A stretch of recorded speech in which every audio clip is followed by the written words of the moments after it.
नमस्कार, उत्तराखंड न्यूज में आपका बहुत बहुत स्वागत है। चलिए देखते हैं उत्तराखंड की 15 फटाफट बड़ी खबरों को। इससे पहले आप न्यूज को कहां से देख रहे हैं, हमें कमेंट में बताना बिल्कुल ना भूलें। देहरादून में सीएम धामी ने परेड ग्राउंड में किया रावण दहन। राजधानी देहरादून में सीएम धामी ने रावण दहन किया। कार्यक्रम में सीएम धामी ने बड़ा बयान दिया। सीएम धामी ने कहा कि देवभूमि से लैंड जिहाद के बाद थूक जिहाद को मिटाकर उत्तराखंड की कनेक्टिविटी होगी और भी बेहतर। रक्षा मंत्री ने 9 परियोजनाओं का किया लोकार्पण। रक्षा मंत्री राजनाथ सिंह ने शनिवार को सीमा सड़क संगठन द्वारा निर्मित 75 प्रमुख बुनियादी ढांचा परियोजनाओं का लोकार्पण कर राष्ट्र को समर्पित किया। इसमें 9 परियोजनाएं उत्तराखंड में की शामिल हैं। कार्यक्रम में मुख्यमंत्री पुष्कर सिंह धामी वर्चुअल रूप में उपस्थित थे। भारत चीन अंतर्राष्ट्रीय सीमा देश को समर्पित किया नवनिर्मित 65 मिलीमीटर लंबा डबल लेन स्टील गार्डन पुल। बीआरओ की ओर से भारत चीन अंतर्राष्ट्रीय सीमा पर स्थित नेलांग घाटी में नवनिर्मित 65 मीटर लंबे डबल लेन स्टील गार्डर पुल कारछा एक सेतु को देश का समर्पित किया गया। ये पुल भैरव घाटी और नेलांग के बीच जाड़ गंगा की सहायक नदी पर बनाया गया है, जो कि सामरिक और पर्यटन के दृष्टिकोण से बहुत महत्वपूर्ण है। शीतकाल के लिए 20 नवंबर को बंद होंगे मद्महेश्वर के कपाट। भगवान मद्महेश्वर के कपाट 20 नवंबर को शीतकाल के लिए बंद हो जाएंगे। इसी के साथ भगवान मद्महेश्वर की डोली 21 को रांसी, 22 को गिरिया, 23 को गद्दी स्थल उखीमठ पहुंचेगी। वहीं बद्रीनाथ धाम के कपाट बंद होने की तिथि आज दशहरा पर घोषित कर दी गई है। दून मेडिकल कॉलेज में दूर होगी फैकल्टी की कमी। 15 फैकल्टी और 2 मेडिकल ऑफिसर की नियुक्ति को मंजूरी। राजकीय दून मेडिकल कॉलेज में जल्द ही फैकल्टी की कमी दूर होगी। प्रदेश सरकार ने साक्षात्कार में चयनित 15 प्रोफेसरों, असिस्टेंट और एसोसिएट प्रोफेसर और 2 मेडिकल ऑफिसर की नियुक्ति को मंजूरी दे दी है। भाजपा प्रदेश अध्यक्ष ने की सीएम धामी से मुलाकात। विजयदशमी की दी बधाई। भाजपा प्रदेश अध्यक्ष और राज्यसभा सांसद महेंद्र भट्ट ने सीएम पुष्कर सिंह धामी से उनके शासकीय आवास पर मुलाकात की और उन्हें विजयदशमी की बधाई दी। नवरात्रि वीकेंड पर पर्यटकों से पैक हुआ नैनीताल। झील में बोटिंग के लिए लगी भीड़। नवरात्रि वीकेंड पर नैनीताल में पर्यटकों की भारी आमद हुई है, जिससे शहर के अधिकांश होटल पैक हो गए। सड़कों पर जाम की स्थिति रही। पर्यटकों ने चिड़ियाघर, cave garden, botanical garden, waterfall, snow view, Himalaya दर्शन समेत अन्य पर्यटक स्थलों का लुत्फ उठाया। शाम को माल रोड के चहलकदमी वाले पर्यटकों की खासी भीड़ रही।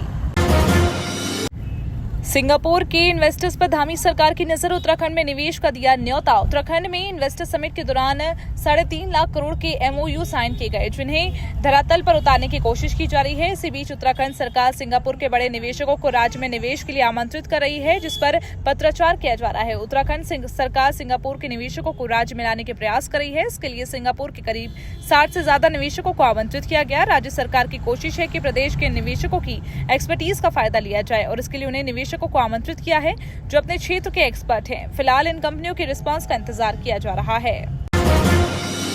विजयदशमी पर राजनाथ ने की शस्त्र पूजा। बोले, जरूरत पड़ी तो पूरी ताकत से हथियारों का प्रयोग करेंगे। रक्षा मंत्री राजनाथ सिंह ने शनिवार को कहा, भारत ने कभी किसी देश पर घृणा या द्वेष के कारण आक्रमण नहीं किया, लेकिन यदि इसके हितों को खतरा हुआ तो हम बड़ा कदम उठाने में भी संकोच नहीं करेंगे। विजयदशमी के अवसर पर सिंह ने पश्चिम बंगाल के सुकना सैन्य स्टेशन पर शस्त्र पूजा की। इस दौरान उन्होंने कहा कि यह अनुष्ठान एक स्पष्ट संकेत है कि यदि जरूरत हुई तो हथियारों और उपकरणों का पूरी तरह से ताकत से उपयोग किया जाएगा। पौड़ी में डेंगू का आतंक। कोटद्वार में सबसे ज्यादा लोग पीड़ित। पौड़ी में डेंगू ने अपने पैर पसार लिए। जनपद में अभी तक 163 मामले सामने हैं, जिसमें से कोटद्वार में 118, श्रीनगर में 15, यमकेश्वर में 19 मामले सामने हैं। कोटद्वार में डेंगू के 5 सक्रिय मामले हैं। अच्छी बात यह है कि किसी भी व्यक्ति की डेंगू से मौत नहीं हुई, बल्कि लोग घर पर इलाज करवाकर अब ठीक भी होने लगे हैं। पुलिस की तैयारी कर रहे युवाओं के लिए अच्छी खबर है। जल्द बढ़ सकती है कांस्टेबल भर्ती उम्र सीमा। पुलिस की तैयारी कर रहे युवाओं के लिए अच्छी खबर। उत्तराखंड में कांस्टेबल भर्ती में जल्द ही उम्र सीमा बढ़ाई जा सकती है। उत्तराखंड बेरोजगार संघ के एक प्रतिनिधि मंडल ने मुख्यमंत्री पुष्कर धामी से मुलाकात की, जिसमें उत्तराखंड पुलिस कांस्टेबल भर्ती में उम्र सीमा बढ़ाने की मांग की गई, जिस पर सीएम धामी ने सकारात्मक आश्वासन दिया। रामनगर क्षेत्र में एक और टाइगर सफारी जोन खोलने की तैयारी। बाघ के दीदार के लिए अब नया विकल्प। रामनगर क्षेत्र में एक और नया टाइगर सफारी जोन खोलने की तैयारी। इसके लिए वन विभाग कोशिश में जुटा है। जोन के खुलने से बाघ के दीदार के लिए लोगों के पास एक और विकल्प होगा। नया जोन खोलने से प्रत्यक्ष और अप्रत्यक्ष रोजगार भी सृजित होंगे। हिंदुओं का दुर्बल रहना अपराध। विजयदशमी कार्यक्रम में आरएसएस चीफ ने दिए संदेश। नागपुर के आरएसएस मुख्यालय में विजयदशमी कार्यक्रम में आरएसएस के सरसंघचालक मोहन भागवत ने हिंदुओं को संगठित और सशक्त होने की अपील की।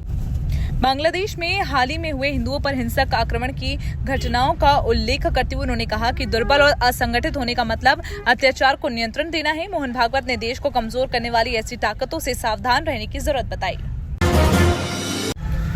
NCPCR ने की मदरसा फंड बंद करने की सिफारिश, भाजपा ने किया स्वागत। कहा शिक्षा की बजाय इस्लाम को बढ़ावा दिया जा रहा है। भाजपा का कहना है मदरसा में शिक्षा की जगह इस्लाम को बढ़ावा दिया जा रहा है।